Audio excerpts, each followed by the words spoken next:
আমরা জানি আইওএসএমএস পোর্টালে জুলাই মাসের স্যালারি রিকুইজিশন সাবমিট করার আগে ইনক্রিমেন্ট প্রোফাইলের কাজ করতে হয়। আইওএসএমএস পোর্টালে এই সংক্রান্ত ব্যাপারে আপডেট চলছে। সেই সঙ্গে এপ্রিল মাসে 4% ডিএ সংক্রান্ত একটি এরিয়ারের ব্যাপার আছে। সেই জন্য আইওএসএমএস পোর্টালে একটি নোটিশ দেওয়া হয়েছে। এই নোটিশে বলা হয়েছে আগামী 5ই জুলাই পর্যন্ত আইওএসএমএস পোর্টালে লগ ইন বন্ধ থাকবে। বিদ্যালয় প্রধান এবং এসআই লগ ইন বন্ধ থাকবে। আইওএসএমএস পোর্টালে ইনক্রিমেন্ট সংক্রান্ত কাজ করার আগে আরেকটি গুরুত্বপূর্ণ কাজ করতে হয়, সেটি হলো এমপ্লয়ীদের এইচআরএ সংক্রান্ত ব্যাপারে। যদি কোনো শিক্ষক, শিক্ষিকা ও শিক্ষাকর্মীর এইচআরএ পরিবর্তন করতে চান, সেক্ষেত্রে কোথায় কিভাবে করতে হবে সেই বিষয়টি আজকে আপনাদের সঙ্গে লাইভ পোর্টালে শেয়ার করব। শিক্ষক, শিক্ষিকা ও শিক্ষাকর্মীদের প্রোফাইলে এইচআরএ সংক্রান্ত পরিবর্তন করতে গেলে উৎসশ্রী পোর্টালের মাধ্যমে করতে হবে।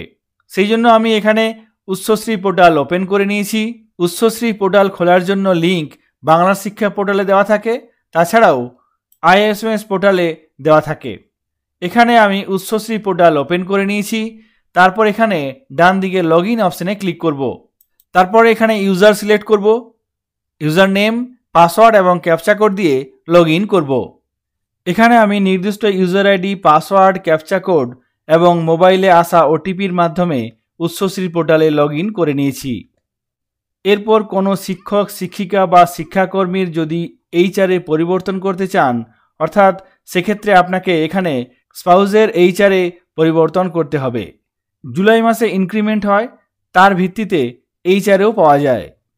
যদি হাজব্যান্ড ওয়াইফের দুজনের এইচআরএ 12,000 টাকা ক্রস করে যায়, সেক্ষেত্রে নির্দিষ্ট একটি অ্যামাউন্ট ঠিক করে নিতে হয়। সেক্ষেত্রে দুজনেই 6,000 ফিক্সড করে থাকেন, অথবা আপনারা নিজের পছন্দ মতো অ্যামাউন্ট সেট করতে পারেন। তবে এক্ষেত্রে মোট এইচআরের পরিমাণ 12,000 টাকাই হবে। এক্ষেত্রে কোনো এমপ্লয়ির এইচআরএ পরিবর্তন করতে গেলে সেই এমপ্লয়ির আইওএসএমএস প্রোফাইলে পরিবর্তন করতে হবে। পরিবর্তন করতে হবে স্পাউসের এইচআরএ। কিভাবে আমরা উৎসশ্রী পোর্টালের মাধ্যমে স্পাউসের এইচআরএ পরিবর্তন করব, সেই পদ্ধতিটি চলুন দেখে নিই। এখানে অনেকগুলি অপশানস আছে। সেই অপশানগুলি থেকে এখানে মাস্টার ডিরেক্টরি ম্যানেজমেন্ট এই অপশানটিতে ক্লিক করব। তারপর এখানে অনেকগুলি সাবমেনু থাকবে, যার মধ্যে থেকে edit employee profile after finalisation এই অপশানটিতে ক্লিক করতে হবে। সঙ্গে সঙ্গে এমপ্লয়ীদের নাম এখানে চলে আসবে। এখানে দেখুন এডিট এমপ্লয়ি ডিটেলস, এখানে নাম আছে, ডেট অফ ফার্স্ট জয়নিং, তারপরে যেটি আছে পার্সোনাল ডিটেলস এবং কন্ট্যাক্ট ডিটেলস। এই পোর্টালের মাধ্যমে আপনি কোনো এমপ্লয়ির কন্ট্যাক্ট ডিটেলসও পরিবর্তন করতে পারবেন। তবে আজকে আমরা এইচআরএ পরিবর্তন করব। এখানে কোনো এমপ্লয়ির স্পাউস এইচআরএ পরিবর্তন করতে গেলে পার্সোনাল ডিটেলসের কলামে এখানে যে পেন্সিলের মতো অপশানটি আছে গোল আকারে, এই অপশানটিতে ক্লিক করতে হবে।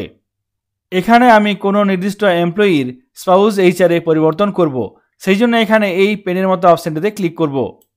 সঙ্গে সঙ্গে তার পার্সোনাল ডিটেলস চলে আসবে। এখানে সমস্ত তথ্যগুলো দেওয়া থাকবে। এই পেজের নিচের দিকে এখানে দেখবেন স্পাউস পে অর্থাৎ বেসিক পে এখানে লিখতে হবে। সেই সঙ্গে ডান দিকে থাকবে স্পাউস এইচআরএ। জুলাই মাসে ইনক্রিমেন্টের পর এখানে স্পাউসের বেসিক পে কত হবে সেটি লিখতে হবে, সেই সঙ্গে এইচআরএ লিখতে হবে। যদি এইচআরএ আপনি পরিবর্তন করে নির্দিষ্ট একটি পছন্দ মতো সেট করতে চান, সেটি এখানে লিখতে হবে। তবে স্বামী এবং স্ত্রী দুজনের এইচআরএ 12,000 টাকাই থাকবে। এক্ষেত্রে সাধারণত সবাই 6,000 করে ভাগ করে থাকেন। এখানে আমি প্রথমে স্পাউস পে পরিবর্তন করব, তারপর ডান দিকে সেই অনুসারে স্পাউস এইচআরএ পরিবর্তন করব। এক্ষেত্রে হাজব্যান্ড ওয়াইফ দুজনেই 6,000 করে রাখতে চান, সেই জন্য এখানে আমি 6,000 করে দেব। এক্ষেত্রে এখানে 6,000 লিখলে অন্যজন 6,000 টাকাই পাবেন, অর্থাৎ দুজনে মিলে মোট 12,000 টাকা পাবেন।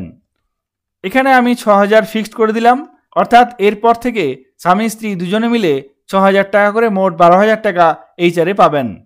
এখানে আমি স্পাউস পে অর্থাৎ বেসিক পে পরিবর্তন করলাম জুলাই মাসের অনুসারে, এবং সেই অনুসারে এখানে স্পাউস এইচআরএও পরিবর্তন করলাম। এরপর নিচে এখানে আপডেট অপশানে ক্লিক করব, তাহলেই এই প্রোফাইল আপডেট হয়ে যাবে, পার্সোনাল ডিটেলস আপডেট হয়ে যাবে। সঙ্গে সঙ্গে দেখুন employee details has been updated successfully. এরপর স্যালারি রিকুইজিশন সাবমিট করার সময় এইচআরে দেখবেন ৬,০০০ টাকাই থাকবে, কোনোভাবেই সেটি আর পরিবর্তন করা যাবে না। হাজব্যান্ড ওয়াইফ দুজনের এইচআরে ১২,০০০ টাকা পেরিয়ে গেলে সেটি একটি নির্দিষ্ট অ্যামাউন্টে ফিক্সড করতে হয়। সাধারণত সবাই ৬,০০০ টাকা করে থাকেন। সেই কাজটি উচ্চশ্রী পোর্টালের মাধ্যমে কিভাবে করতে হবে আপনাদের সঙ্গে শেয়ার করলাম। এই ভিডিওটি যদি আপনাদের কাজে লাগে অবশ্যই লাইক করবেন এবং শেয়ার করবেন। সকলে ভালো থাকবেন, সুস্থ থাকবেন। ধন্যবাদ।